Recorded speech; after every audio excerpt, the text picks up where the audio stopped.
নমস্কার, আপনি দেখছেন M24 সংবাদ। দক্ষিণ দিনাজপুরের কুশমন্ডিতে বিভিন্ন জনস্বার্থমূলক দাবিকে সামনে রেখে বিক্ষোভ মিছিল ও ডেপুটেশন কর্মসূচি পালন করল সিপিআইএমের কুশমন্ডি এরিয়া কমিটি। মিছিলটি কুশমন্ডি বিডিও অফিসের সামনে পৌঁছে প্রশাসনের উদ্দেশ্যে একটি স্মারকলিপি জমা দেয়। সংগঠনের পক্ষ থেকে অভিযোগ করা হয়, সাধারণ মানুষের বিভিন্ন সমস্যা দীর্ঘদিন ধরে অমীমাংসিত রয়েছে। ডেপুটেশনে উত্থাপিত দাবিগুলির মধ্যে ছিল দুর্নীতিমুক্ত সরকারি পরিষেবা, কর্মসংস্থানের সুযোগ বৃদ্ধি, কৃষক ও শ্রমজীবী মানুষের স্বার্থ রক্ষা, পানীয় জল ও রাস্তার উন্নয়ন সহ একাধিক জনস্বার্থমূলক বিষয়। বিক্ষোভে উপস্থিত নেতৃবৃন্দ জানান, দ্রুত দাবি পূরণ না হলে আগামী দিনে আরও বৃহত্তর গণ আন্দোলনের পথে হাঁটবেন তারা। প্রায় 5 কোটি 8 লক্ষেরও বেশি ভোট যারা এতদিন ধরে আমাদের দেশের নির্বাচিত সরকার এবং রাজ্যের বিধানসভা প্রতিষ্ঠিত করেছে, সেই ভোটাধিকার কার্যত ভোটাধিকারকে আড়াল করে ভোটাধিকারকে বাইরে রেখে এই যে নির্বাচন, সেই নির্বাচন কতটা সংবিধান সংশোধন সম্মত সেই নিয়ে আজকে গোটা দেশের যে আন্দোলন, গোটা রাজ্যের যে আন্দোলন এবং কুশমন্ডি বিধানসভা এলাকারও এখানে ট্রাইব্যুনালে যে সমস্ত আছে এবং ট্রাইব্যুনাল থেকে যেগুলো বাদ পড়বে একটা দীর্ঘসূত্রিতা এমন ভাবে করা হচ্ছে, সাধারণ প্রান্তিক মানুষ যারা নানান ধরনের ডকুমেন্ট দেওয়ার পরও এটা হবে না, ওটা লাগবে, ওটা হবে না, এটা লাগবে।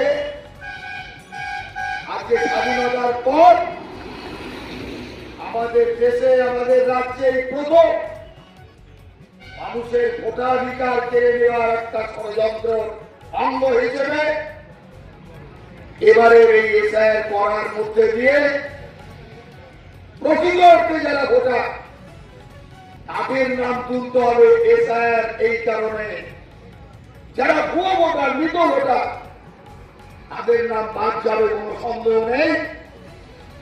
কিন্তু প্রকৃত অর্থে যারা এখানকার ভোটাধিকার নিয়ে আছেন তাদের উপযুক্ত তথ্য প্রমাণের ভিত্তিতে কোন কারণ এই লজিক্যাল ডিসপেন্সারি অমুক কথাবার্তা বলে মাথা ঘুরিয়ে দিচ্ছে। যুক্তিসম্মত কাগজপত্র লাগবে, নাম ভুল, টাইটেল ভুল বা নামের আগে টাইটেল, এই ধরনের যে ভুলগুলো, সেই ভুলগুলো যারা অফিসিয়াল কাজ করেন, যাদের কম্পিউটার চালাতে হয়, যারা টাইপ করেন বা অন্য কিছু যেভাবেই হোক, সেই নামগুলোর দায় নিয়ে লজিক্যাল ডিসপেন্সারির নামে আজকে হাজার হাজার লক্ষ লক্ষ ভোটারের ভোটাধিকার হয়নি। আমাদের দেশে যে সংবিধান, সেই সংবিধান সম্মতভাবে এসআইআর করতে গেলে কোন প্রকৃত ভোটারের নাম বাদ যাবে না। তাহলে প্রকৃত ভোটার বাঁচতে গিয়ে বিভাজন, কে হিন্দু, কে খ্রিস্টান, কে সংখ্যালঘু, কে কোন জাত ধর্মের বিষয় নয়। 140 কোটির এই দেশে মানুষের যে ন্যায্য অধিকার, প্রকৃত ভোটাধিকার, সাংবিধানিক যে দায়িত্ব, সাংবিধানিক ক্ষমতা মন্ত্রিসভা শুধু ভোট করবে না, সাংবিধানিক যে ক্ষমতা জনগণকে ভোট করতে দিতে হবে, তবেই যে সরকার আদর্শ সরকার।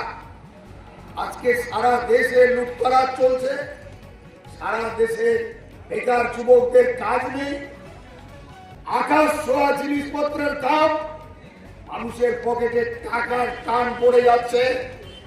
আজকে গ্যাস, জ্বালানি, পেট্রোল, গাড়ি ঘোড়া চলবে, এই সমস্ত আজকে অগ্নিমূল্য হবার ফলে সাধারণ মানুষকে আজকে জেলবার হতে হচ্ছে। আর মানুষ যখন এইটা জেলবারের প্রতিবাদ জানাবে, মানুষ যখন প্রতিবাদে সামিল হবে, আন্দোলন হবে, এবং সেই আন্দোলনগুলো প্রকৃত অর্থে মানুষের জীবন জীবিকা 4 তারিখ পার হয়ে গেছে, আজকে 6 তারিখে সরকার রাজ্যে প্রতিষ্ঠিত হয়েছে শুভেন্দুবাবু মুখ্যমন্ত্রী। সেই 3 মাসের সরকারের আমলে সাধারণ মানুষ কি কি উপহার পাচ্ছে?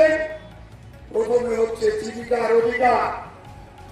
মানুষের যে তার জীবিকার অধিকার সরকার দেয়নি, হকার, রেলওয়ে হকার, পথে হকার, জীবন ধারণের জন্য তারা যা করে সেই কাজের উপরে বুলডোজার, এই বুলডোজারের তিক্ত অভিজ্ঞতা উত্তরপ্রদেশের কি না? বুলডোজার দিয়ে কোথায় কি বুলডোজার? এই বুলডোজারের হুমকিটা শেষ কথা বলে না। উত্তরপ্রদেশে 75টা যোগীর আসন কতটা হয়েছে? আস্তে আস্তে দেশের মানুষের সাম্প্রতিক উপনির্বাচন এবং সেই উপনির্বাচনেও মানুষের রায়ে নির্বাচিত হয়ে যারা ভোট দিচ্ছে তাদের সাথে বিশ্বাসঘাতকতা করবার এবং তাদের যখন সেই বিশ্বাসঘাতকতার বিরুদ্ধে প্রতিরোধ হয় তাকে দমন করবার জন্য নানান ধরনের আইন কানুন, কালা কানুন, যেমন শ্রমিকদের অধিকার হরণ করো, কৃষক তার ফসলের দামের ক্ষেত্রে, তার চাষাবাদ উৎপাদনের ক্ষেত্রে ক্ষেত মজুর তার 12 বছর কাজ নেই। আমরা বলেছি 200 দিন কাজ দিতে হবে। এখন ভিভি রামজি একটা নাম দিয়েছে। এই ভিভি রামজি 125 দিনের কাজের কথা বলে সত্যের অবলাপ করবার কাজকে কেন্দ্রীয় সরকার করেছে। আপাতত 60 দিনের কাজ দিয়েছে 125 দিনের মধ্যে। 125 দিন তারা দিতে চেয়েও যায়নি। প্রকৃত অর্থে এই যে কুসুমন্ডি বলুন, এই দক্ষিণ দিনাজপুর জেলার প্রত্যেকটা ব্লকে প্রায় 75 থেকে 80 হাজার মানুষ বাইরে কাজ করতে যায়।